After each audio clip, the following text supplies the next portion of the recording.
everybody. It is Wednesday. It's 5 o'clock today.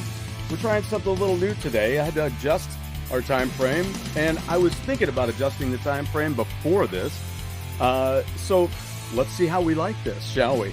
And if you guys dig it, maybe I'll stick with it.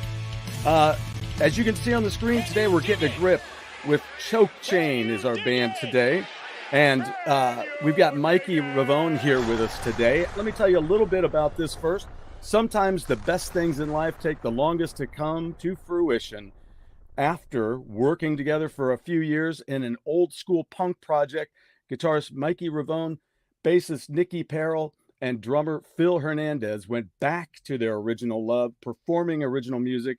The only thing left to find was a strong lead vocalist. And after countless auditions, Julian Avila entered the picture. Thus, Choke Chain had emerged from the back alleys and gutters of Phoenix, Arizona. So, hey, without further ado, let's bring on Mikey Ravone. Hey, how is it going today, Mike? I am doing awesome. How are you? I'm fantastic. Wonderful. Just done with another day of work, like yourself. We talked about that ahead of time. And how does your work and the music combine? Is that pretty good? Is it pretty Yeah, I mean, all my life I've worked really super early in the morning, and so I'm usually off by 2 in the afternoon. But yeah, so I'm usually up at 4 a.m. and on my way to work at 5. So. Wow, yeah.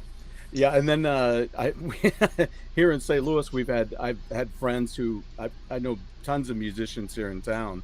And fantastic musicians here in St. Louis area. And I've heard stories of doing the gigs late at night across the river, coming over, sleeping in their car in the parking lot, and going into work at the certain time.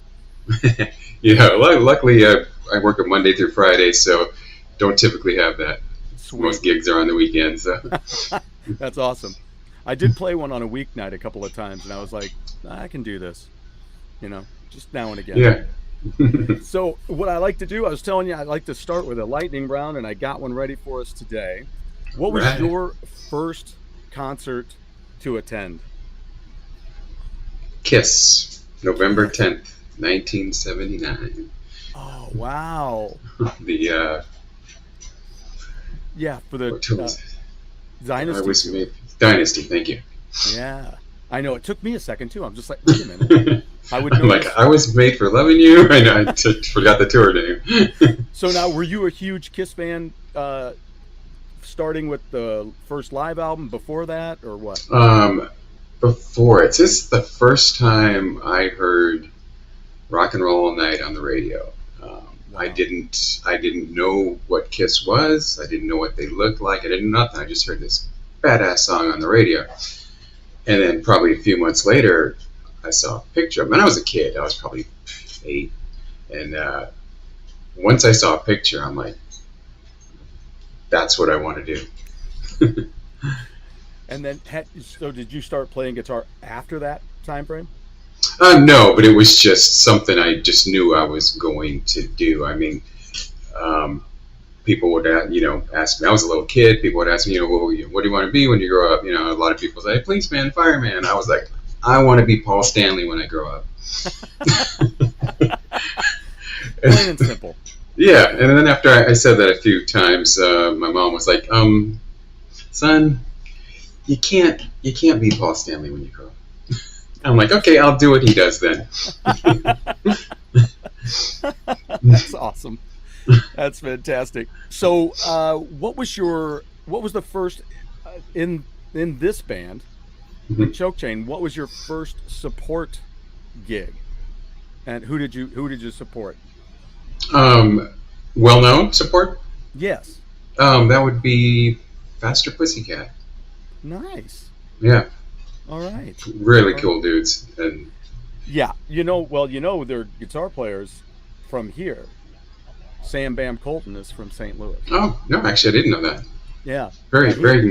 I've seen him nice guy. Come up from being a young teenager, and his parents would bring him into the open jams and stuff, and we'd jam together. And so I've seen him come up through there, and then seen him here recently, and man, he's killing it. Yeah, he really is. He's a really nice guy too. Yeah, yeah. And Super. the coolest thing about that show Yeah. was like we were a direct support, so we went on before them, and towards the end of our set, the last couple of songs, we could see like Faster Pussycat on the side of the stage, just rocking out to us, man, and it was just what a feeling that was, man. Amen to that. Yeah, that there is nothing like that. Now, for me, I started late, and so then there's people that I have here in town. As I said, so many great bass players in town. I play bass and do lead vocal, and they come walking through the gigs sometimes, and I'm like, they get really nervous. I'm like, then let's see. So was that at the Whiskey? Yes. Yeah. No, actually, the first time it was locally in Phoenix. We've opened for Pastor Pussycat a couple times, locally in Phoenix as well as in the Whiskey last year. Excellent. Now, did the Whiskey one, did that come kind of because of the other gig, because of the first one that you did? In a way, yes. That kind of opened the door for us out there. That's fantastic. Yeah, listening to the album, I'll get into this a little bit more later, but listening to the album, I say it a lot on this show. I think you guys would be a great pairing with the Midnight Devils. I don't know if you ever heard of them or heard. Yeah, I saw a bit of their show on your show. I saw a bit of them. Awesome. Yeah, what a fun band live. I had the chance to be at the same gig as those guys back in 2017 and 18, so it was great. Mm-hmm. It was great. And where are they from? They're from Nebraska. Two of them are from Nebraska. The drummer is from Chicago, and then he was with Pretty Boy Floyd. Jimmy Mess was with Pretty Boy Floyd when I saw him in 2017, and then he was with the Midnight Devils then when we did the gig in 2018. So. And he's been with them ever since. So it's a great band. Same kind of things where it's that good power hard rock with the punk edge, and it's a blast. It's a blast. It is. So 'tis the season. It's Halloween season. Are you a horror movie fan at all? Oh yeah. Okay. So what's your favorite style of horror flick? Because there's slasher flicks, there's supernatural, there's Yeah, more supernatural. I like stuff. I mean, I love a good slasher flick, and chopping up and blood everywhere. Love that. But the stuff that really scares me, or at least this goes back to childhood, is anything that could actually possibly be real, like exorcism, possession. The Exorcist. I mean, that scared the living hell out of me. I couldn't sleep in the dark for month when I was a kid when I saw that. So that's the kind of stuff that gets to me. Anything that has a possibility of being real. Yeah. What's The Conjuring? I thought was a really good film that was new, that took a great turn on the supernatural kind of weirdness. Yeah, I thought that was great. So then, out of all of those kind of films, do you have a favorite or a few like your top 3 or something like that? I mean, it changes. I'm sure you probably know that, but probably the one that always stays with me is, it's not even one that a lot of people have heard of, or even it's known as a true horror flick, but it's called The Serpent and the Rainbow. Yeah. And it came out in the, I think, mid to late 80s. Yeah. And again, it's one of those things that's loosely based on a true story. It's about voodoo and Haiti, and again, it scared the living hell out of me when I was a kid, and I could watch it 100 times and it's never get tired of watching it. So if you haven't seen it, check it out. Serpent and the Rainbow. Yeah, and it's a John Carpenter, right? I don't think so. No? I don't think so. You know what? Let's check, just for fun. Yeah, please. I mean, I thought it was, but maybe I'm thinking of a different one. Because that's got Pullman in it, right? Is that who's in there? No. Serpent and the Rainbow. I'm getting it confused. There's another one that I think you are. I think I get it confused with one other one. I don't even think there's anybody really well known in it. Serpent and the Rainbow. Well, I'm seeing it, but I'm not seeing all the credit. Oh, let's go to all, and that's going to bring it up for us. Oh, let me go back because that'll show me. Wes Craven did it. Right. Wes. So what am I getting it confused with? I'm not sure. What's the John Carpenter one that I'm getting it confused with? Yeah, Bill Pullman is in that. Oh, okay. And it's got Paul Winfield in it as well. Oh, that's right. That's right. Yeah. Wow. Okay. So, yeah, it was 1988. Yeah. Wow. Yeah, a lot of people that I talked to love this film. And I remember it being out on cable, and I don't know that I watched it front to back. I think maybe I get a little lost in the beginning and I kind of let it go for a while, but I keep hearing about it, and it is a Wes Craven. So yeah, and it's a good flick. And like I said, because it's loosely based on reality, it's what they do in Haiti. Yeah. Voodoo. Kind of wild, man. Yeah. Yeah, Wes Craven. I checked out his first film because when we were kids, Last House on the Left came out. Oh, yeah. And I never watched it because I was too little, right? I was too young. And so then I finally checked it out as an adult. I'm like, oh, they got it at the library. Oh, I'll be a big boy and I'll go get it and I'll watch it, and it'll be really cool. And then I'm like shutting it off. I'm like, no. I'm like, this is just a lot of people doing bad things to people who don't deserve it. And I'm like, yeah. It's way too what's that word? I always forget it. It portrays too much of the rape scenes, all the other stuff that I'm like, yeah, that's not entertainment. That's just not. So yeah, no, I agree. Phantasm fan. Yeah, not huge, but yeah, I was into it. Yeah, that's cool. I'm going to be talking with Stuart Corden tomorrow from very Blitz cool. about Phantasm. We're going to start that. Nice. So, all right, well, let's get on with the band and the new album. Okay. How was it when doing the vocalist thing, trying to audition vocalists is a crazy thing. Where were the vocals coming from prior?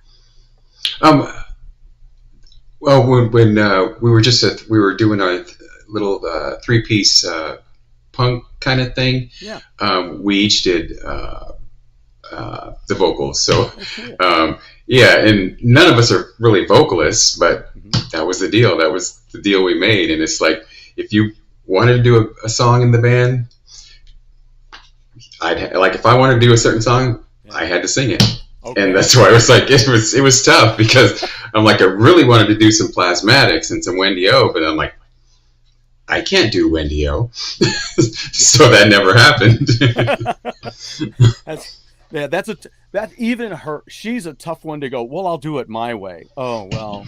Yeah. I don't want anybody doing it their way. No, not on that one.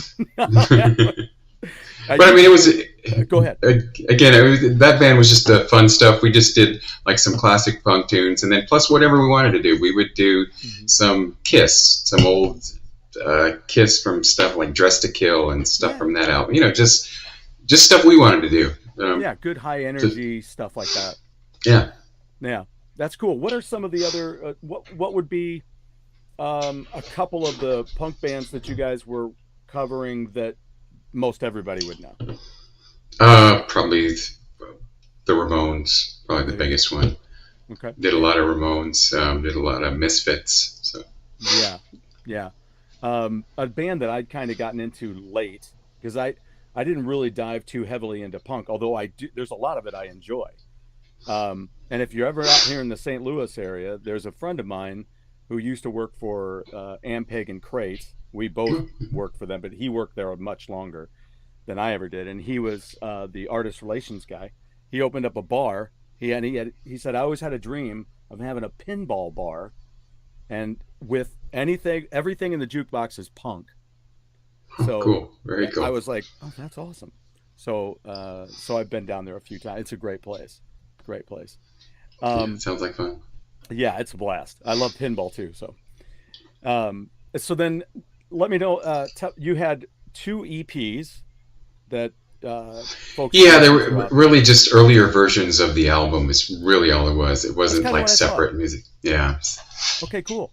So was there anything on there that you reworked, or did you just compile to make this new full-length record? Yeah, we just compiled basically because when you release it on streaming, they have all these rules. So we probably didn't do it correctly the way we should have because we were just new at it, and just kind of doing all that stuff on our own. So we just did that, and then waited till we had the full 11 songs, and then put them all out together on the one That's cool. children Um, list. there's a lot of great material here. It Thank is you. as advertised. It's big, and it's punk. It's heavy rock. It's got a lot of great hooks, a lot of great lyrical pieces in it that make you laugh, here and there. Your opening track is perfect, you know. Yeah. Um, Everybody knows. Everybody knows somebody like that. oh man, I'm pulling up everything right now. I'm like, oh, I gotta get into here. Yeah, Power Tool is the opening track. Um, and how would you describe that person that you're talking about in that? A loser, stuck on themselves. Hmm, All they see is themselves. the narcissist. Oh, perfect, beautiful. Yes, that is There, that is the perfect word. there you go. So, Power Tool is a much funner punk way of saying that. Yeah, yeah. We like the entendres, and yeah, it's fun. Now it says I was also reading that you guys got started in the midst of the pandemic. Now you're in Arizona, right? Correct. And you've always been there with that's where you guys have been, right? Hmm. Hmm. So as we know, our United States is freaking huge, and it becomes part of the issue with how things go in the country because the things that we think we want or whatever, there's such a diversity across the span of this country. Now, the pandemic, I I only visited a few different places throughout. I didn't have an issue with I don't know. Somebody's probably going to go, well, what's that got to mean with whatever? Well, I'm just saying, I wasn't worried about it. If I got it, I got it. If I did, whatever. And Yeah, it's for me, I know my immune system. I'm okay with it, whatever. But as in am I. different regions, it's different. How was the feeling when you guys got together? Were you able to get together, or when you were rehearsing, did you do it remotely? No, we were able to get together.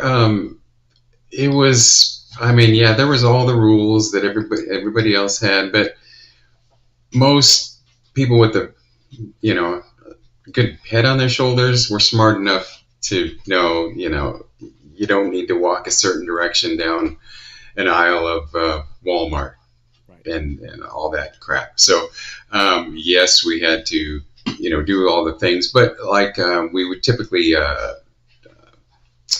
just practice at a rehearsal studio, Yeah. and they were usually good guys. They didn't care if we wore masks or not. So I mean, we were able to get together pretty much however we wanted.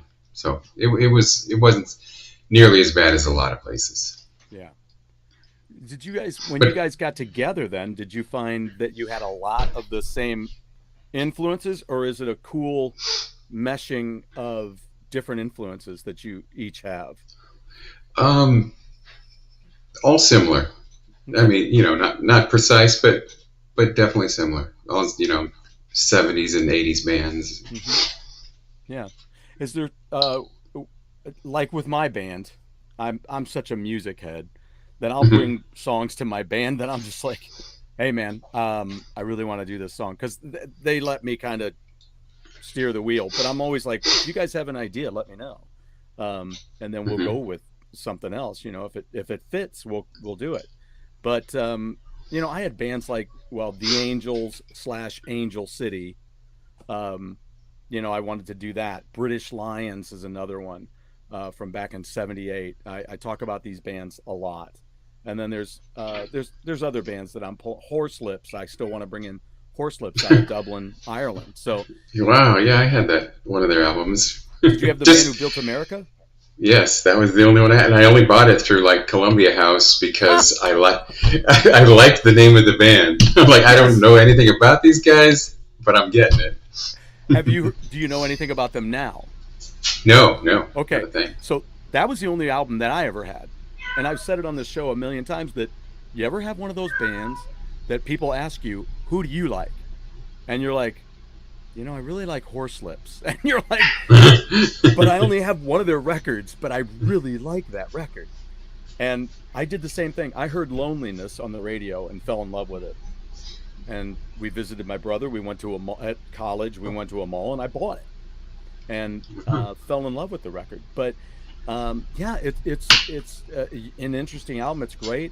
When they started, they were going to call it the Four Horsemen of the Apocalypse, but they were drinking and had one of their buddies go, "The what? You should just call it the Four Pox of the Horselips." And they're like, "Wait a minute, what?" And so they named it. They just said, "Okay, well, why don't we just call it Horselips?" And then they dropped the E. So there you go. Yeah. Phenomenal band, and took a lot of shit in the beginning of their career because they did all this traditional Irish music, and people thought that was, that was shameful what they were doing to those. And they're like, we just want to make them ours, Yeah. So it was cool. It was cool. Well, good. Well, it's always so. In saying that, does anybody ever chime up about something, a style or something like that you're like, never heard of it? Yeah, and not necessarily. I mean, we like to do an occasional cover, or like we'll like to do like one cover like per show, just because when you're playing live, a lot of people don't care about original music. They got dragged to the club or wherever you're playing, and they don't care much about it. So we try to appeal to everybody in some way. So those people that don't really like original music, we try to do like one really cool cover from, typically we do something from the 60s or 70s. Okay. Sometimes we'll have trouble agreeing on that. Like right now, one we've been doing is Midnight Rider. Oh, yeah. A lot of people hate that song.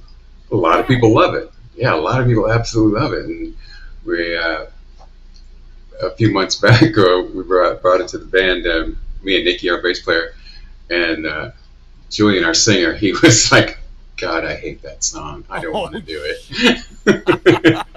And then I'm just like, "Trust me, it's not going to sound anything like the Allman Brothers, okay?" And sure enough, it didn't. I mean, we rocked the hell out of it. And after that first practice doing it, Julian was like, "You were right. I love it." That's great. That's great. There's all those ways in which you can beef things up. So how did you start to figure out what to do with that song to make it yours? It's usually changing the guitar. It might be the rhythm, or it might be the style, but typically much heavier guitar, real pounding bass and drums, and just we still keep it simple like the original, but just supercharge it, I guess is the word I like to use. Yeah, I guess another way I can think about a track kind of like that. I think it really fits as somebody else who did something similar is Baker Street by Foo Fighters. Yes, yeah, good example. Yeah, because you got that kind of cool thing going on, and that, and then changing it up and hitting it hard.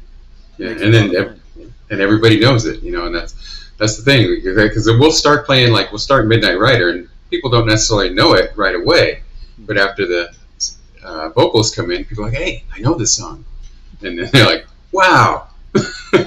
So let me ask you a question, because there's probably of course, because that's what I do when I interview people. I ask them questions. It always drives me nuts. when you're playing live, and we're going to do a song for you now. Well, I know you're going to do a song. That's what you do. You're a band. You play songs. Sometimes I just throw a joke in and say, we're going to construct a chair. And Nice. but let me ask you this. Oh, come on now. Where was I going to go? See, I've done it to myself. Oh, hell no. I was just going to ask you about that. Same old raps that singers do. Nope. I don't know. I lost it. That's so awesome. I'm going to go back and I'm going to hear this and go, oh, yeah, that's what I was going to ask. Exactly. Yeah. Hopefully it'll come to me. But no, when it comes to the covers, though, it is interesting. Like we just saw Burning Witches here, and on their releases, they'll put out covers and things like that.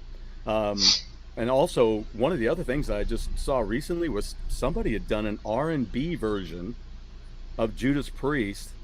You Got Another Thing Coming. I mean, Wow. totally R&B, soul. I'm like, what? I'm like, that really works. That's a nice job. Nice job. Cool. So then, how are you looking for? So this just released. It has just released, correct? Correct. I mean, it's been a few months, but yeah, Yeah, this year. right. This year, yeah. Yeah. So then, well, that's still pretty tight. Then, you guys already have things, because these are kind of starting from these EPs and compiling. You already have a lot of stuff ready for the next one? We do, yeah, and Okay. that's kind of in the future. We're planning, as of now, we're planning for next year, Okay. and one of the first things we want to do is get back into the studio, because we got a good 5 or 6 songs that we'd like to get down. Outstanding. So looking forward to that. Yeah. So do you think you might, will you shoot for like another EP, or will you be shooting for another full record next? Full record now, I think. Cool. Very good. Very good. Tell me, well, I'm going to bring in Drew's here, dropping in some stuff. He says, you're talking my language right there. Yeah. I just, it's all about that. Wes Craven, look it up. Yeah. Dude, it's great. It's a real power too. I feel like that right now, losing track of my stuff. I lose track of my questions all the time. Yes, I hear you. What's up, Salvatore? Thank you guys for being here. If you have any questions, let us know and throw down. So now, what do you find out there in Arizona as far as a lot of other bands? I also do want to talk to you about some of the places you play too, because now that's kind of interesting to me now too. But you have a lot of musicians that are out there, kind of like Nashville has a lot of rockers in it now, and a lot of them are in Phoenix as well. Do you have a lot of those other folks that you know, or? Yeah, absolutely. I mean, there's a lot of good talent in Phoenix that I'm sure could break out in any other, or if the timing is right. You know the deal. It's like best bands are never been heard of, or will never be heard of. Yeah. So, but yeah, no, there's a lot of talent here.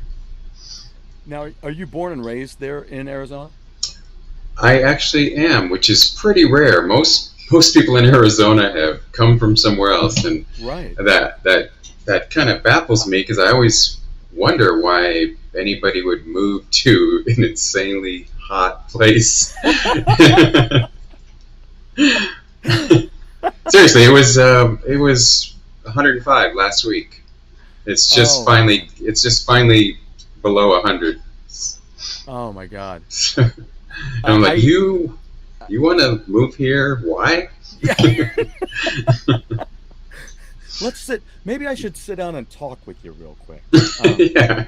I have some counseling to do here with you, just to make sure this is what you want. So now, do you have rocks on your front lawn?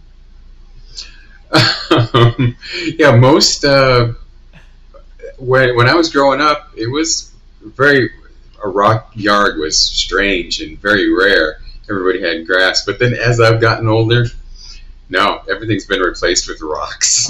Kidding. So there was a whole bunch of them that didn't have that, and now they do. Yeah, yeah. It's nobody See, wants yeah. mowing the lawn is. When you're in that kind of heat, why do you want to subject yourself? Put the rocks in the frickin' lawn. I'm done. Yeah, and you're done forever. You don't water anything. That's it. Maybe a little raking now and again, and that's it. And people have palm trees in their yard, which you can water them once a month, if even that. Right. I used to, when I was a kid, my grandparents moved out to Sun City, and so we would go visit them. But in that community, there wasn't much for me to do, especially No, I wouldn't think so. I was too young. So it's Yeah. a retirement community, so you have to be this age, and I'm like, oh, hell no. So we used to go to Tucson and all these other places to do stuff. And what was the place though? It seems like there was, maybe it was Tucson, but it seems like there was another place where they had lots of stuff. It could, for touristy things for families to go, and we'd do go-karts and we'd do all kinds of stuff there. Maybe that was Tucson, I'm not sure. Might have been Um, Phoenix. I mean, but yeah, it was nearby, so it wasn't too. Oh, Scottsdale. oh, okay. Yeah, it's That's just a suburb of Phoenix. Yeah, it's just the other Exactly. side of, yeah. Yeah, Must- that's the first time I ever saw that classic monster, Universal monster poster with the creature from the Black Lagoon looking out, and it said, "Who peed Yeah. in the pool?" Yeah, yeah. Love that. Love Yeah, there's downtown Scottsdale. I haven't been. Yeah, it's just been decades, man. It's been. Then my mom moved out there too. She was out there for years, and we went out. So Drew was asking about how long you guys have been playing together. Now, yeah, how long has it exactly been since you guys have had your new singer, Julian? There was 2020, I believe, was when we Okay. started. And I mean, me and Nikki had been working a little bit prior to that, working on material and stuff. But Yeah. once we got the full band together, that was 2020, and I think our first show was end of 2021. I think. Okay. All right. Then, how soon was it, as you've been playing covers?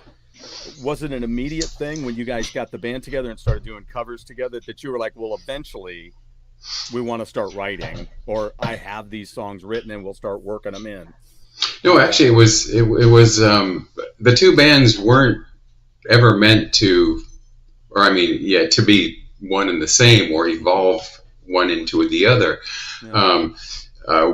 Nikki was came up with the original idea for Choke Chain, and several years ago. And he was kind of trying to make it happen, but just wasn't having any success. Wasn't finding the right people that he wanted. Yeah. So, he was kind of doing that on the side, but still playing in other bands locally and doing things. And then when we crossed and did the Hollywood Punks thing, the punk band thing, we started talking, and he was telling me about how he's been trying to get this idea out of his head and into reality. And so initially I wasn't that interested. And you want to know the main reason? Because he lives so damn far away. Oh. And I'm like, you know what? I travel a long ass distance once a week to practice, for the punks. I'm like, you want to double and triple that? I'm like, nah, not interested.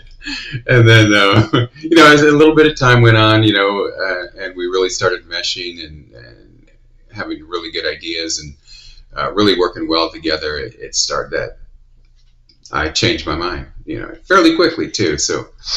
Yeah. So that's kind of where it went from there. So. Well, I do have to ask then, how far was the drive? It was about 45 minutes, but Okay.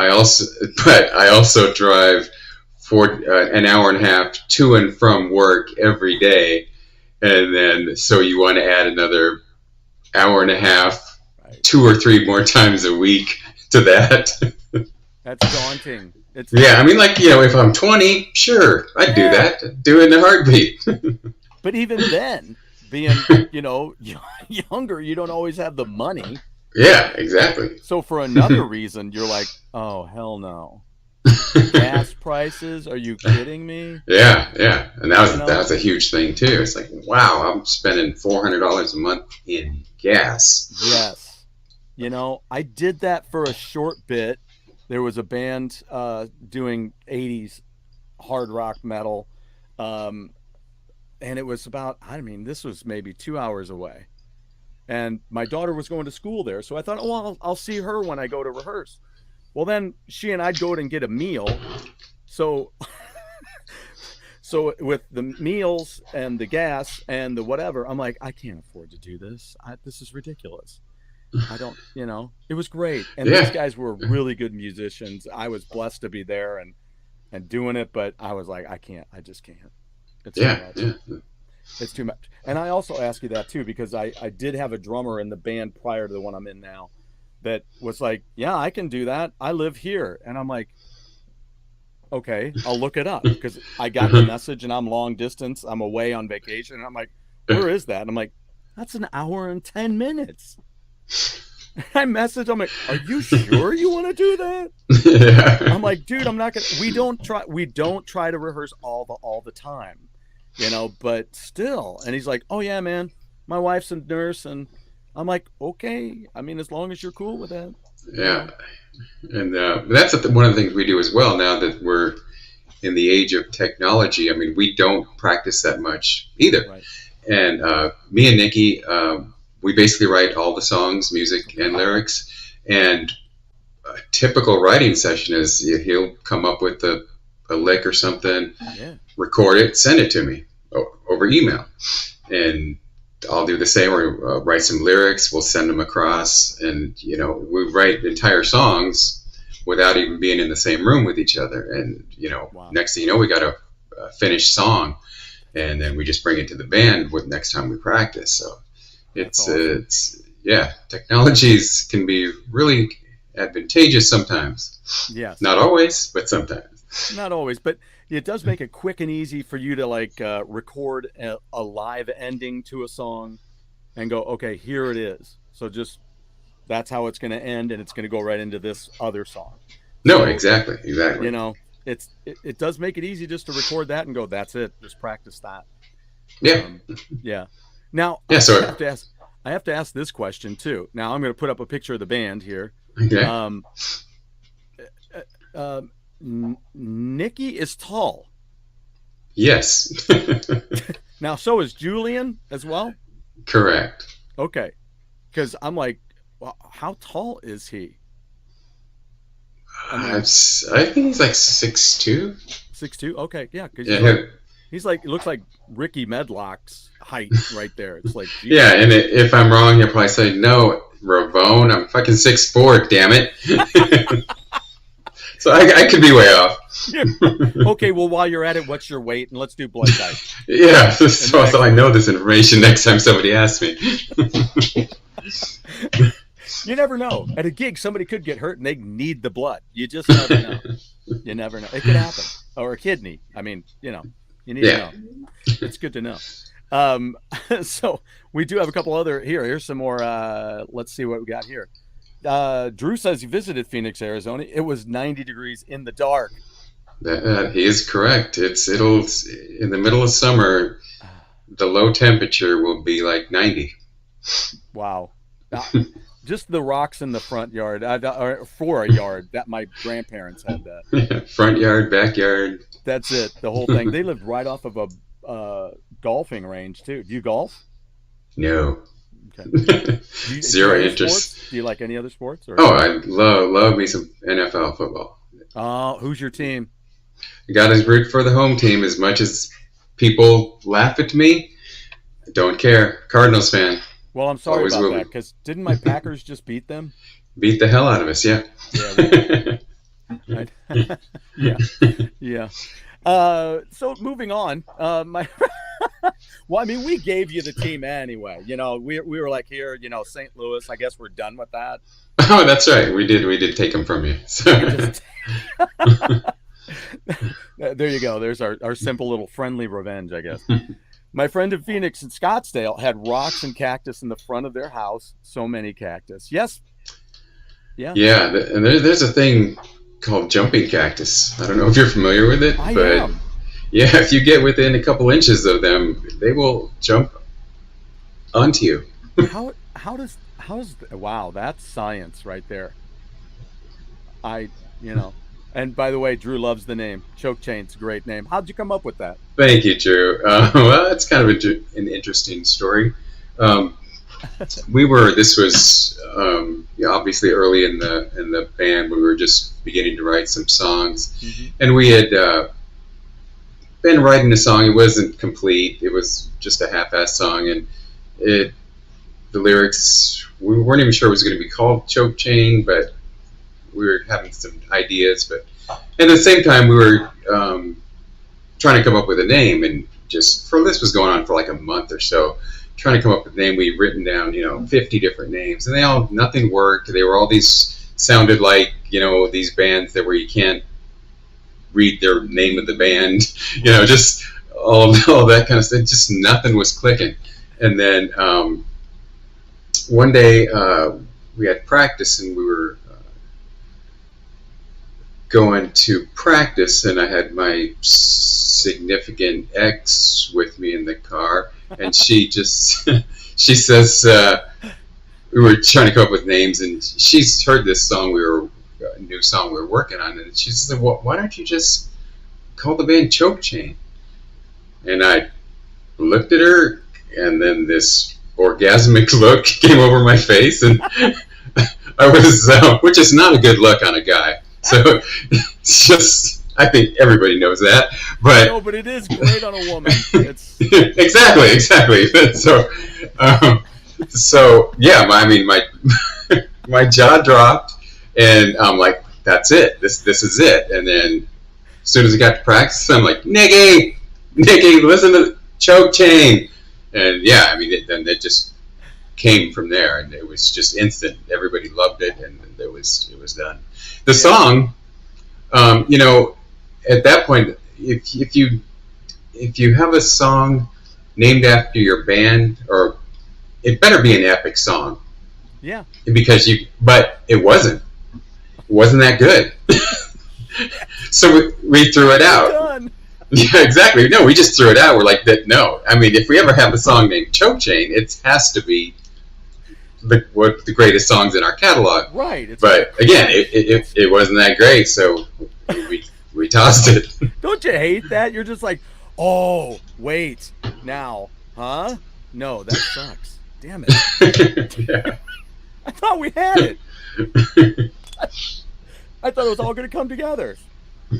Now, my band is called Edge of Blue, and because we do blues rock, classic and new, but I had wanted to call it Gypsy Blood after the after the 80s Mason Ruffner tune, because I just thought, well, that's a cool name, and I love that song. I want to do that song. So where does it stand now? Do you take the lyrics from what you did for that, and maybe someday you hit the right riff?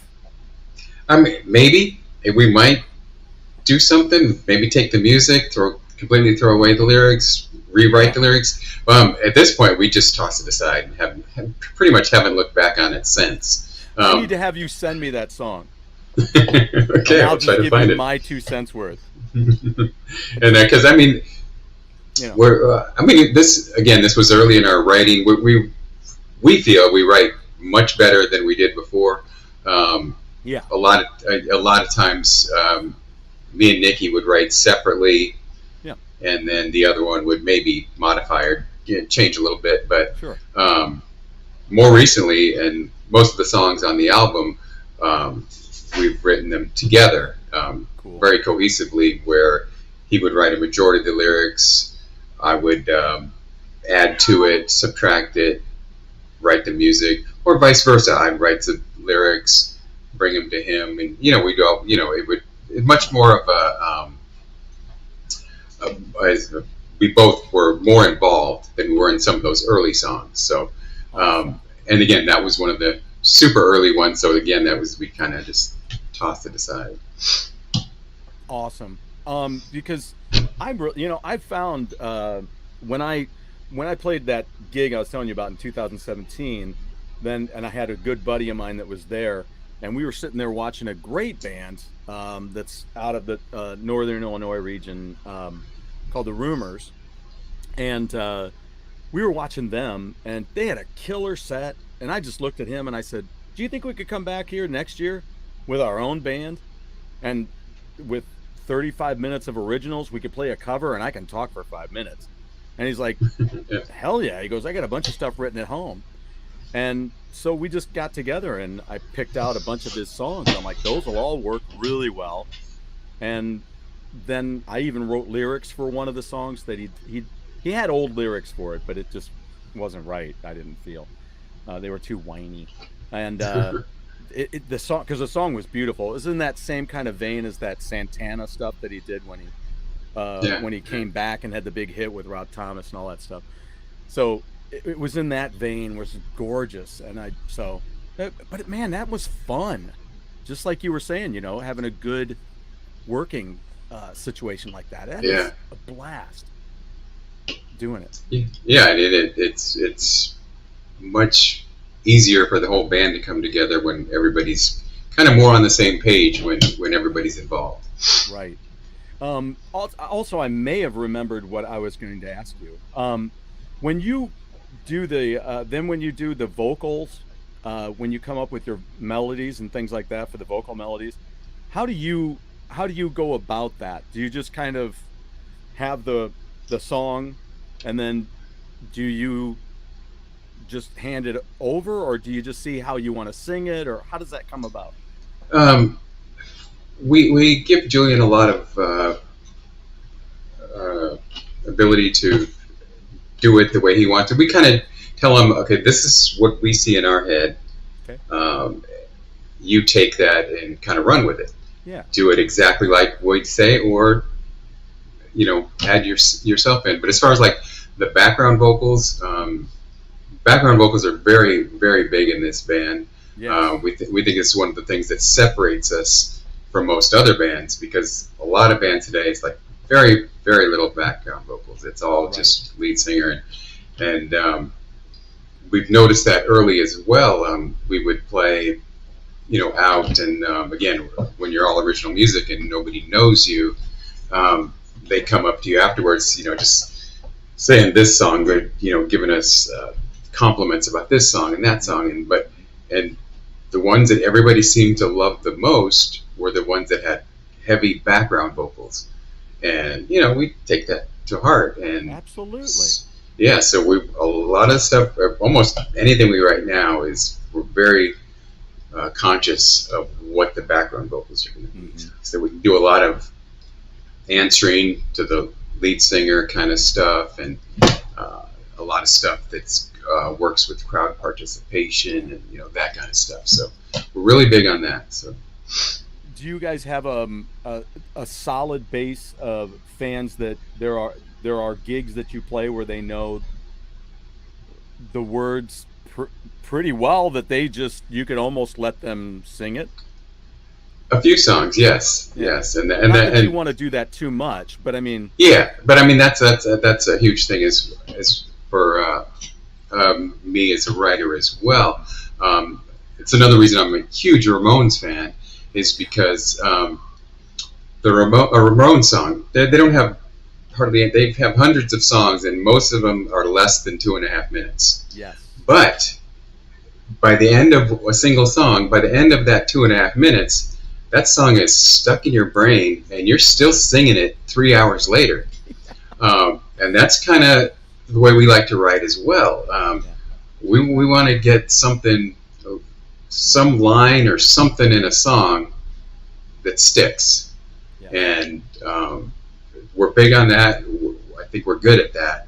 And I think it shows, because people will come up to us and they'll know the entire chorus and they've heard it one time, so I mean, I was just about to mention that. Yeah, it's so certain songs where you may learn about the band on Wednesday, get the music by Thursday, listen to it a couple of times by Friday, and by Saturday night you're singing the song with the band at the show. Yeah, and that's like one of the biggest things when you play somewhere that nobody knows you. For example, the Whiskey. Yeah. We're not known in LA, but whenever we play there,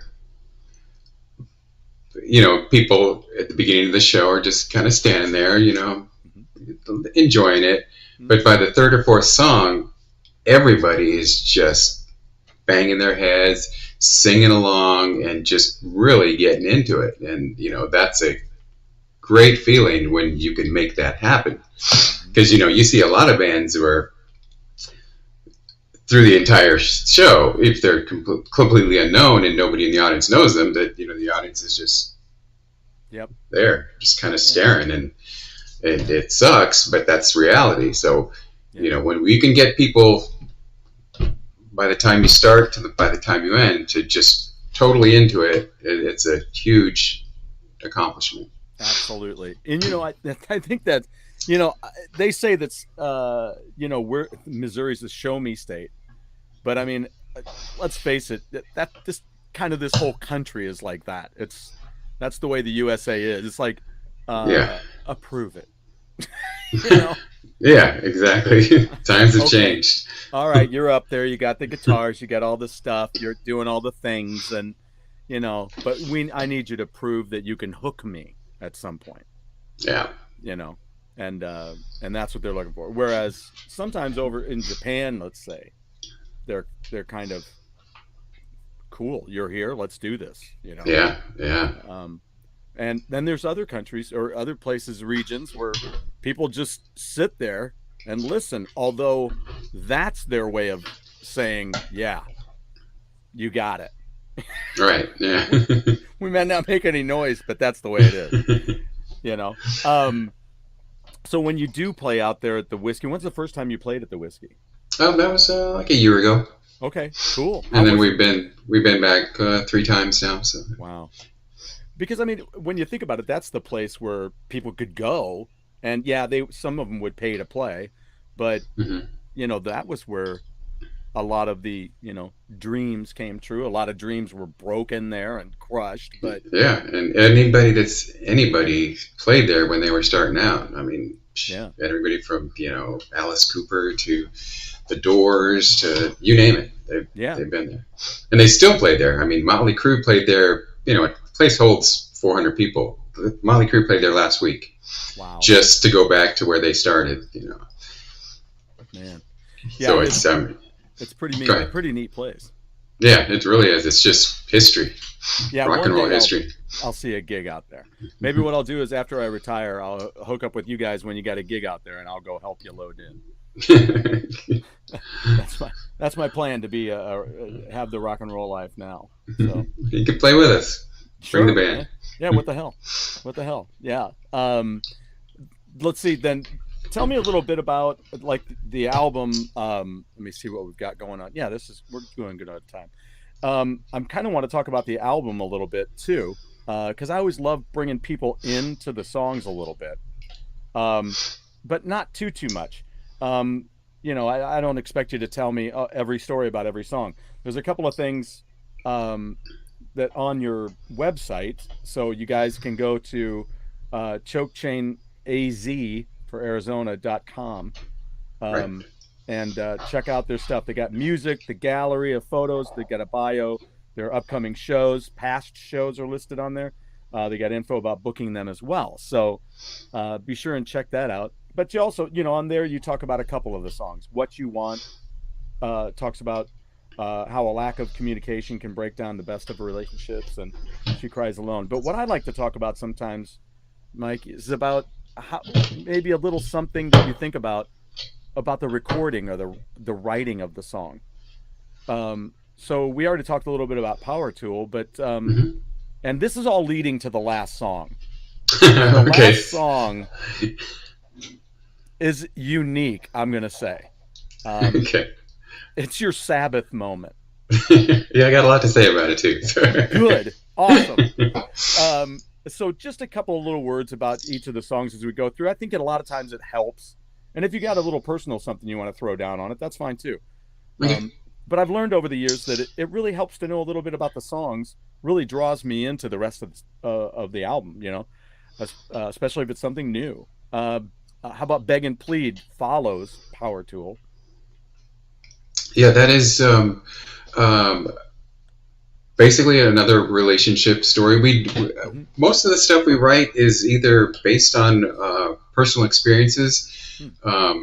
More often than not everything is. We kind of like to use that. We kind of like to not tell everything what is and what isn't real, but obviously probably something like Liar, where again, another relationship gone bad, and the guy ends up killing her.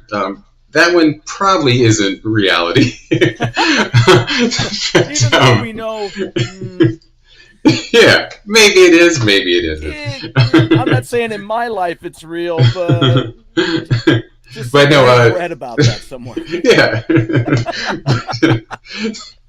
Sorry, I skipped ahead a little bit there. No, you're all right. You're all right. But Beg and Plead is, again, a relationship gone bad. It just tells the story of, actually a true story of Nikki's marriage that ended badly many years ago. And, I mean, that's it. And that one's actually if there is such a thing as a single anymore, that is our single. Okay, cool. Good to know. Yeah. So and in knowing that that's your single, also, if people are going to go and see you, then, they'll know some of the things to expect, and then also, what was Drew saying here? Is this he's getting back to the Significant X, another good band name. You're right. I like that. Thanks, Drew. Man. Hey, Metal Torso's here. All right, man. All right. Oh, man. Yeah, you did have rhyme fever there. Probably not reality. Probably not. Yeah, the quotes really help out over all of our years. I wonder when people started doing that. I'd be eager to know. Oh, man. So then what about Child's Play? Child's Play is just, just looking back at when you were a kid and all the fun things you used to do as a kid. And that's really all it is. It's just reminiscing on the good old days. That's awesome. What was one of your favorite things when you were a kid? Say, like cartoons. What was a favorite cartoon that you used to check out, or did you? Yeah, of course I did. The Jetsons. Big fan of the Jetsons. Yeah. That's a big favorite. Yeah, that probably was. That was probably. Yeah, Hanna-Barbera was an amazing force back when we were growing up. Mine was Johnny Quest. If I think of anything, I was going to bring up Johnny Quest, but I'm like, nobody knows who Johnny Quest is, so I'll just keep my mouth shut. They do, because I open my mouth about it all the time. I love Johnny Quest. Also, I started realizing when I got into Johnny Quest, it was reruns. And when it started, it was on Friday nights. It was a primetime show. It wasn't made for kids. Oh, wow. So that's why during the 80s when they re-released it, and I'm like, oh, far out, they're going to, oh, really? You're okay. So remember the one where was it a Chinese guy? They had that thing with the mines in the swamp, right? Yeah. And they were, boom, they had, post number 5 calling post number 1, right? And he's doing it. Well, in the end, he gets pissed off. The leader guy gets pissed off, and he grabs the rifle and shoots the guy. Well, then he dies on the detonator and blows up the guy who just shot him. You're like, karma, bitch. That's great. So anyway, that was always one of my favorites. That one, speaking of other Hanna-Barberas, of course, Space Ghost and Herculoids and all that stuff. So now, when I say Herculoids, I don't expect anybody to know what I'm talking about. I don't. You don't know Herculoids? No. It's so cool. It's so fun. I was a reporter, so we had to make sure it was in quotes. Nice. All right, so then we have Degeneration comes next. Um, Again, it's looking back at just, gosh, I don't remember half the lyrics to that one. Let's move on to the next one. She Cries Alone, we just talked about. No, we really didn't. Oh, no, I was going to. It's underneath. Yeah. I didn't want to say it all. So, Okay. tell the tale of someone who has lived a life in denial of reality. It is. It's the story of suicide. Gotcha. It's yeah. It's basically the story of suicide and how somebody's girl is alone, in a room every night. The love she wanted doesn't exist, and she ends up ending it. We got a really good, homemade video. We don't have any professional videos made, but if you go to YouTube, you could look up She Cries Alone. It's pretty powerful, and there's really something very cool happened to me once after we played that, after a show. This woman comes up to me and she said, I want to thank you for She Cries Alone, for just writing that song. It means so much to me. Wow. And she says, I run a support group for people that have lost somebody close to them through suicide. Okay. And she said, I started playing that at the group. Wow. And along with the video, and it's a lyric video, so the lyrics are going along with the video. Right. And she said, by the time the end of the song was over, everybody in the group had tears running down their eyes. And so, that was pretty powerful. And then she said, whenever somebody new is in the group, the rest of the group forces her to play that video for them. Wow. And so I mean, it's things like that you don't really know about. No. So it was really touching, and it really changed the meaning of that song forever. Wow. Well, I'm putting the link. The link is here now. I just put it in. So anybody who's watching, they can check out there, and got the link to that video. So do get out there and check it out. I'm going to get out there and check it out myself. Now, please do. Thank you.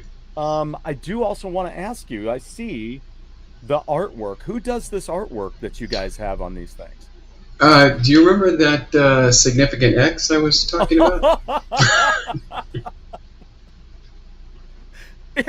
It's interesting that you asked me that, Stu. It is. We were just talking about him. Yeah, we probably will again. You just haven't hit that song yet. You are correct. So that's who does that, huh? Yeah, she's a really, really good artist. Does she have a website or anything? No, but you can usually find her. Her name is Dolly Puke, and she's easy to find. Okay. Did you say what I thought you said? Yes, I did. Okay. All right. Just like it sounds. Dolly Puke. There you go. I'm putting that in there too. I'll drop that in there. So yeah, wow, it's really neat. It's great artwork. I love it. Yeah, I do too. Thank you. There's certain artists that I always say they speak to me, and that stuff speaks to me. I like There's it. also going off track here for a minute. Yeah. I'm a lefty guitar player. Yeah. Which is kind of hard to find a decent left-handed guitar.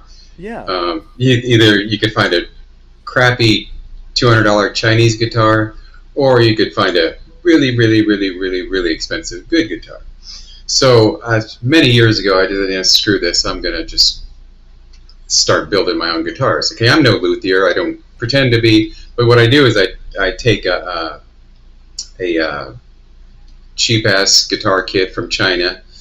The only thing I keep from it is the body and the neck, the wood.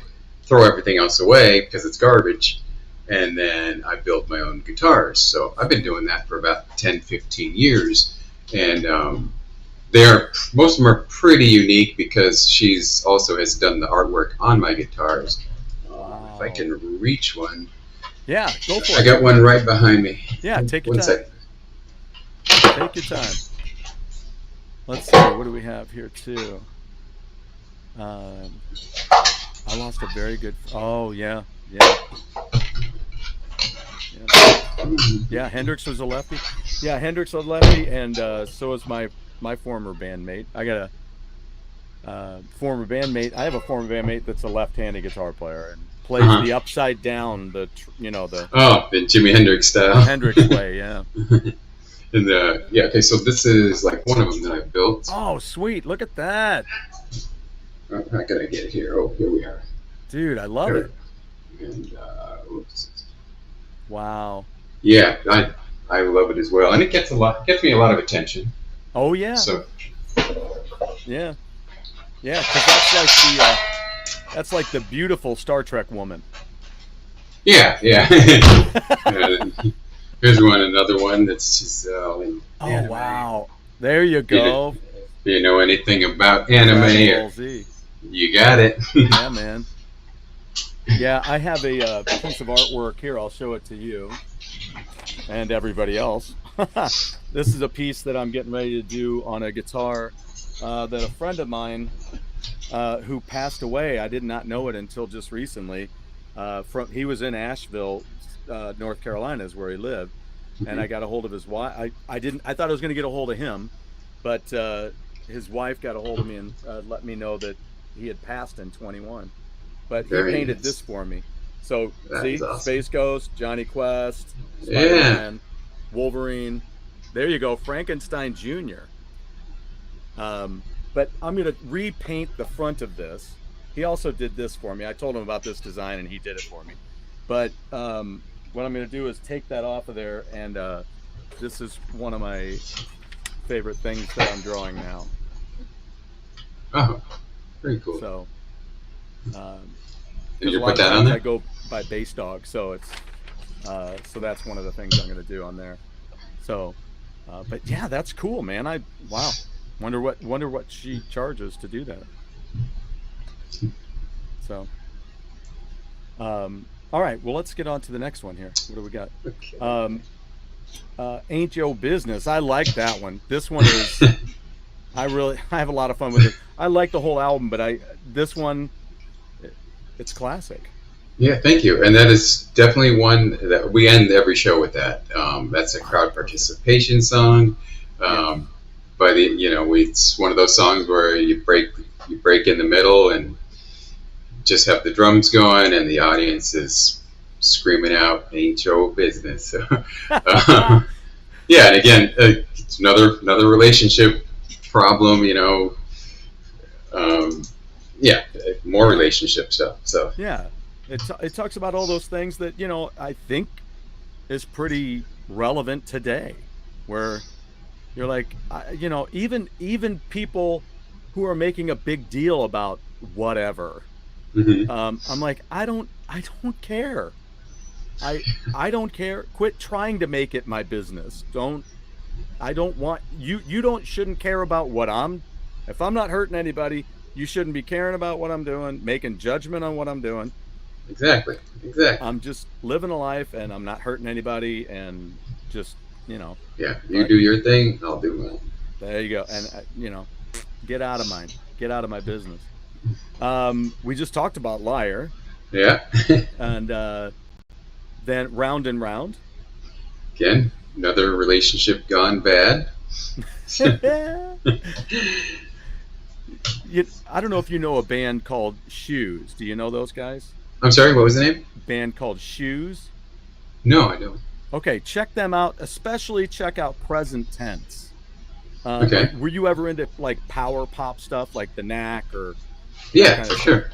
Gosh, man, just a quick side note. I was in a band in the '80s, Yeah. big band here in Phoenix, and we opened for the Knack. Oh, It's kind of really? cool. Yeah, Great bunch of guys. yeah, it's a fun band. Yeah. Yeah, they had, all the way up to like, I think it was 1990 is when maybe 91. I think it was 91. Serious Fun came out. And that's a great record. That is one awesome summer record. And then Zoom came out, I think, in 2000, right Mhm. there. And that had Terry Bozzio on drums. Oh, cool. Yeah, and I saw him live and got to meet him backstage in Chicago on that tour, and that's a whole other story we're going to be bringing to the show sometime soon. But yeah, what Nice. a great band! And then I met up with Doug Feiger again at the NAMM show out in California, and Pat Torpey was just down the way. It was right before he passed, and I was like, remind me who this is. He goes, that's Pat Torpey. Oh, of course, Mr. Big. Yes, Pat Torpey. Duh. He goes, yeah, he's playing with us right now. I'm like, what? So we're almost there. Fire in the Sky. What do you got on that one for me? Fire in the Sky. Just World War II, the SS, and that whole thing. Fire in the Sky is a nuclear weapon, and wow. That song was originally I had written that riff, God, forever ago, and there's just never did anything with it. We wrote it with another drummer I used to play with 30 years ago, and we had a name for it. But, again, nothing ever happened. Right. And then I was just knocking out that riff one day at practice, and Nikki's like, that is fucking badass. What is it? Let's do something with it. And I'm just like, it was something I wrote 100 years ago, and it was a song that was going to be about this. And so Nikki went home, knocked out a bunch of lyrics, and boom, the song was born. Jeez. And does Phil just kick his ass right in the beginning? Oh, yeah. Very double bass drum. And very drum heavy song there. Wow. Yeah, that's great, man. That's awesome. Then we get to the Dirge. Now, I did not know the name of this song right off the bat. Mm-hmm. And then, because I was just doing a deep dive, and Okay. I'm like, damn, that's a hell of a dirge. Oh, did you really? I look at it, it's called The Dirge. And I'll tell you what, you guys listen to the lyrics on this song, I think we've all had these days. And in one way or another. okay, so my turn. You want me to? Yes, please. Tell it like it is. Okay, but I mean, the name kind of came the same way that you said. Had lyrics, but didn't have a name, and I just said, it's kind of, the music is very like dirge-like, and so we just started calling it. Oh, what do you want to do next? Oh, let's work on that dirge one, and the next thing you know, that's the name of the song, The Dirge. Oh, So, actually, okay, the song itself is about mental illness. Yeah. It's about what some people go through every day of their life, all day, every day, 24/7, but you don't see it. It's only what's happening inside the head. Nobody can see it. They'll be walking down the street, look completely normal. Nobody, but yet inside they're just exploding and everything else. And what it's not a secret anymore, but it is about that significant ex. Gotcha. She's dealt with a lot of things, and that's one of them. So if like you hear the reason, everything in that song is there for a reason. Like there's a lot of repetition. Yes. Because that's what's happening in the head. It's just repeating and repeating and repeating. Cyclical. It's that whole. Yeah, exactly. So the verses are repeated. The pre-chorus is repeated. The chorus itself is repeated. And then the guitar solo itself isn't really a solo. It's just a bunch of noise and the guitar just banging off stuff and making weird sounds. And that's like what's going on in the head when there's just like electricity sparking back and forth all over the place. Right. And then at the end where the climactic part is, you hear voices, and you really need to listen to this song through headset or headphones. I was doing that. I get it. Yeah, so, and you're hearing things from one side, one other side, and you're hearing things coming at you from all directions. And again, that was intentional because again, I'm trying to, it's a long song. And so in that 6-7 minute song, I want to just to totally understand what's happening in someone's mind that you'd never know about. It could be the person you work with right next to you at work. Right. You know, it could be the lady that checks you out at Walmart. You know, you don't know, but it's there and it's real.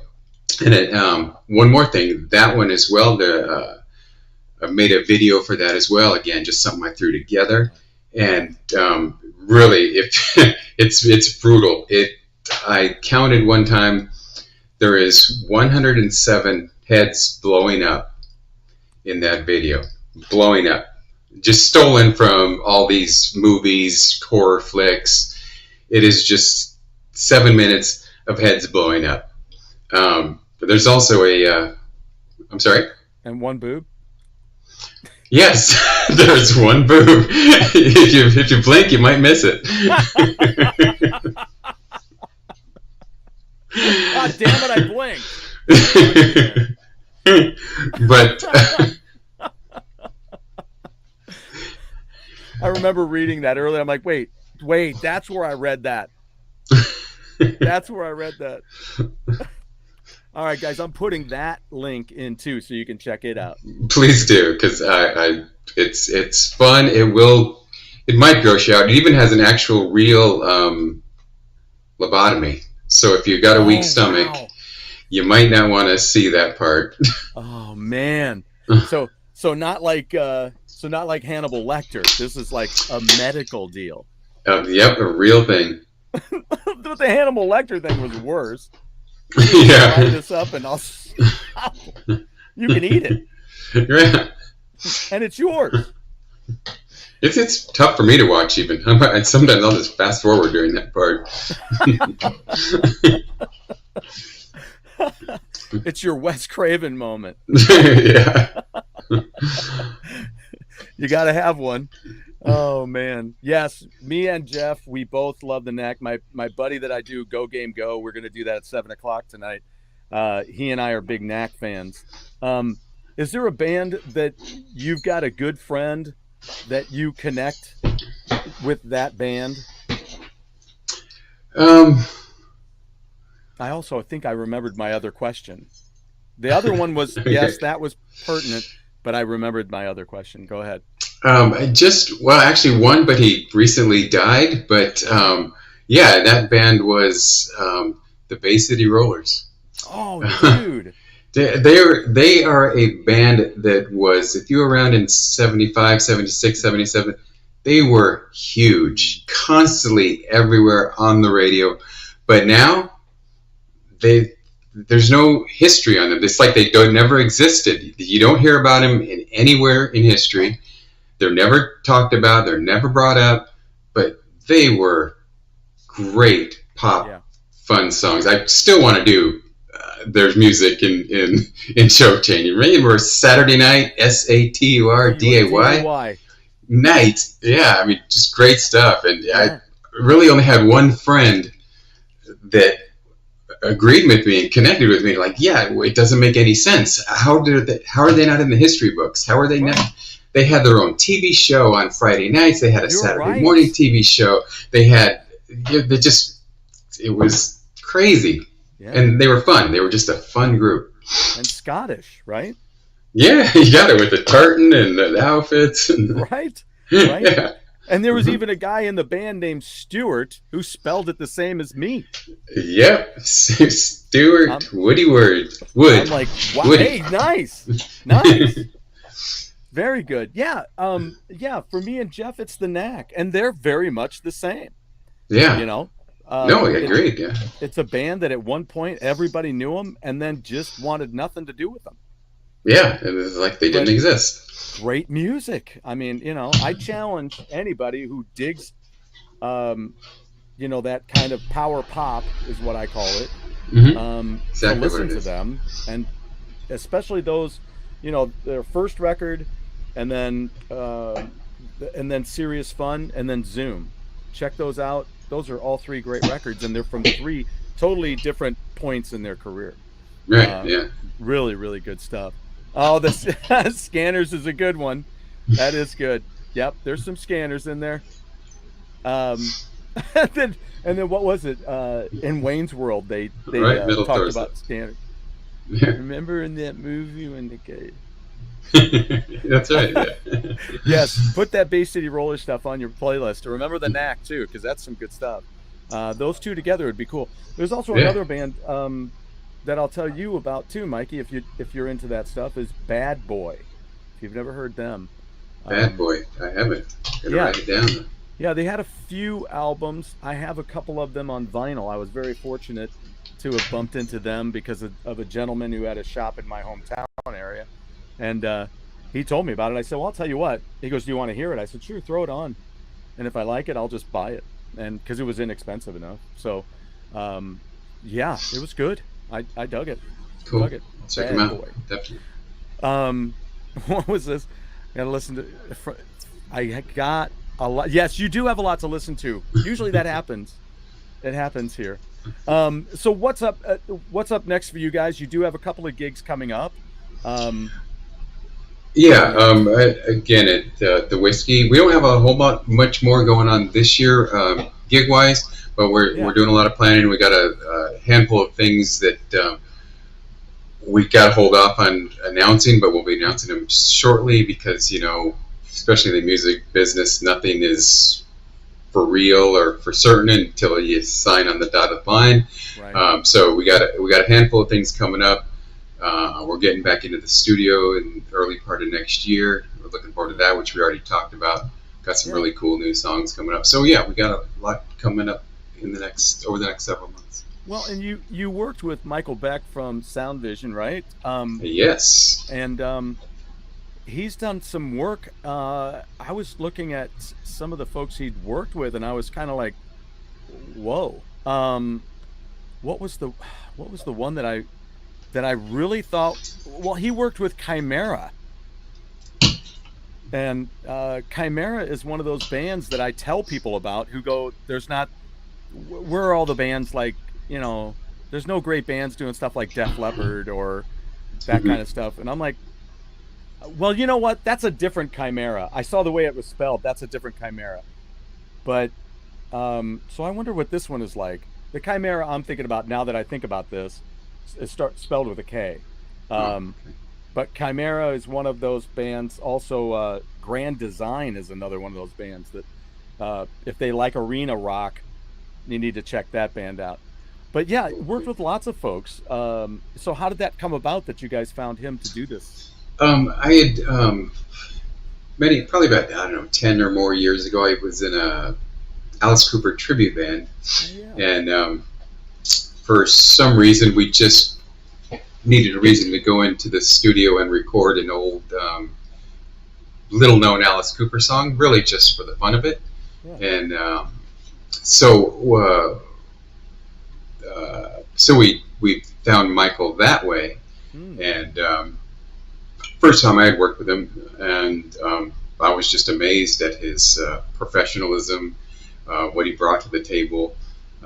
He's just not a recording engineer. I mean, he's a true producer, in which, I mean, everybody can say they're a producer, but very few people have what it takes to be a producer. And working with him on that one song, I learned a lot about him and his work ethic and the product, and I was just thoroughly amazed. So when it came time for Choke Chain for us to go into the studio, I point blank said to everybody, I'm like, we're using Michael Beck. It's not up for discussion. So, and yeah, that's how it happened. And he was. He's an amazing person and does great work. We brought all these songs to him, and he made every one of them better. So. Oh, nice. Yeah. So he knows what he's doing. Was there something that you said to him ahead of time to just, this is kind of what we want, and this is what it's hard to look at somebody and go, this is what I expect of you, or to just say, if if you have anything on this direction, I think we're good here. But what do you think about this? Yeah, I Digitally. mean, I mean, he basically had that initially the first time we talked about doing an album. Um, he had pretty much asked what are you looking for, what's the sound, what do you want, because that's the most important thing.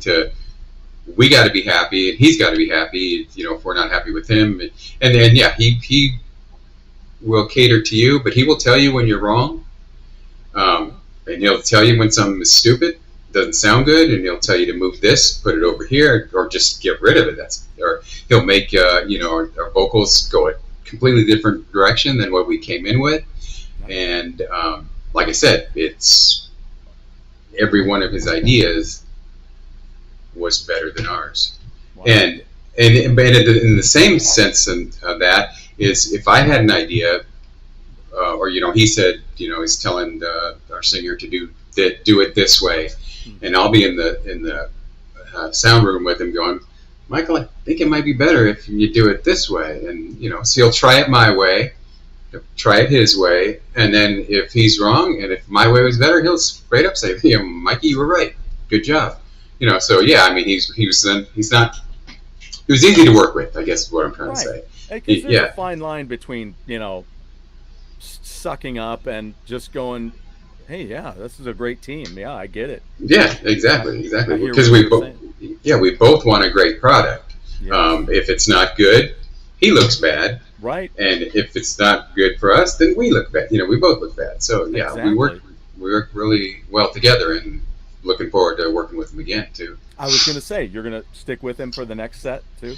Absolutely. I mean, I believe he is. There's several recording places locally here, but I firmly believe he is the best in Arizona. That's huge. That's great. Yeah, because there's been producers over the years. I'm a guy who kind of looks at all of that too, and I hate to harp on, I'm not looking to go, ooh, Robert John Mutt Lang, Yeah. But damn, there's been some albums through the years that I was going to get them anyway, and he produced them. Then there were other albums I had no freaking clue about this band, and I saw he produced it, I bought it and loved it. Yeah. City Boy. That's if you've never heard City Boy, The Day the Earth Caught Fire, that's he did all their productions. Oh. And and then he also did Outlaws. Did you know he did an Outlaws album? No, I didn't. Yeah, he did Plan to Win. So it's really cool. I love that record. And it's also, I say it, I've said it a few different times on the show, they mention Outlaws in that Def Leppard movie called Hysteria that they put out for VH1 Classic. Oh, cool. I didn't know. So that kind of flipped me out. And then just one last thing about Michael, is there anything on the record, is any one of these songs where what we were just talking about really comes into play for you, remembering recording, where you're like, oh, that is definitely one of those songs that Michael said, let's try this, and it really made it really much better. Is there any of the songs that stand out for you? I get probably The Dirge. Okay, yeah, I was going to ask that. I was wondering. Yeah, I mean, he had a lot of input on. I know it doesn't sound musical, but it is musical. But just the way to make things sound like reality. Made it. He had a lot of great ideas to make it real, not just some song that you're hearing through your headphones or through some speakers. Yeah, that was a good one. And he even would hear something, and he would throw in. He's a great singer too, by the way.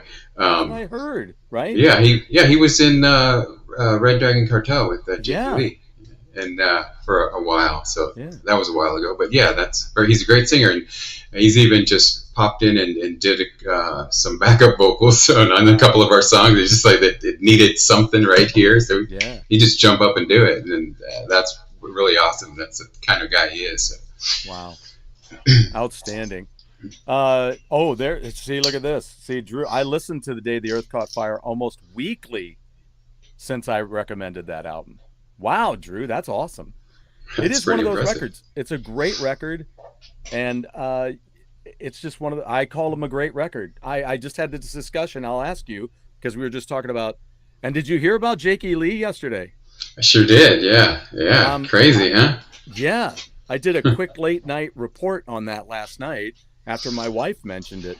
I swore she was going to tell me he was gone Yeah, exactly. When you hear shot several times, multiple times. that's the first thing you think of, that he's gone. So I told Dave I'm going to stay tight with him and see if he hears anything else since he's in Vegas. So Hmm. Yeah, yeah. I'm like, that's just crazy. It's just over the top, weird. I'm like, man. Um, but the one thing I was going to mention earlier too is, isn't it interesting when you were talking about a song that people can sing, and you remember when we started, you mentioned about your love of Kiss kind of started with Rock and Roll All Night, where you're like, Hmm. that's something that they wrote, which was kind of pushed by management to say, you need an Yes. anthem, you need something that's going to catch people and they'll hold on to it. And that's how they did that. And then here you were talking about the songs and how it's great to have people singing them and all that. Yeah, yeah. And I, I, I love writing anthem type songs. I Mm-hmm. mean, they're just fun to listen to. They're fun to see live, and so I know how fun it is from the audience perspective. So that's what we love to do, and it's not easy, and it can't. I'm not patting myself on the back saying I write anthems and No, stuff, but but because you never know what's going to catch. no. Um, and but it's just the most fun songs to play live, and they're fun to write. And again, you don't like Rock and Roll All Night. They didn't know it would end up where it was or where it is today. Right.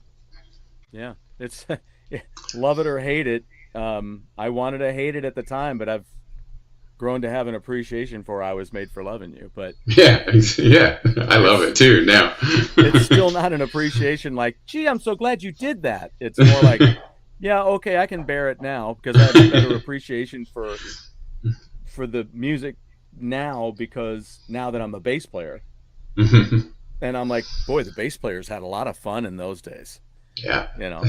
And I'm like, the drummers not so much. I feel badly for them all the time. So, well, hey, I'll let you get rolling. The immediate next thing for you guys is you're getting, like you said, you're getting ready for these shows that are going to be coming up Mhm. at the Whiskey, and you got one in November and another in December. So make sure you get out there, guys. Check out the album, purchase Please the do. record, man. There it is, right there. There you go, right there. And there we are. Choke In on this, and then Choke on it. it's got the artwork right in there. I love that artwork. That's right. I love that artwork. I want something done by her. I need to get that, I'll get you. done.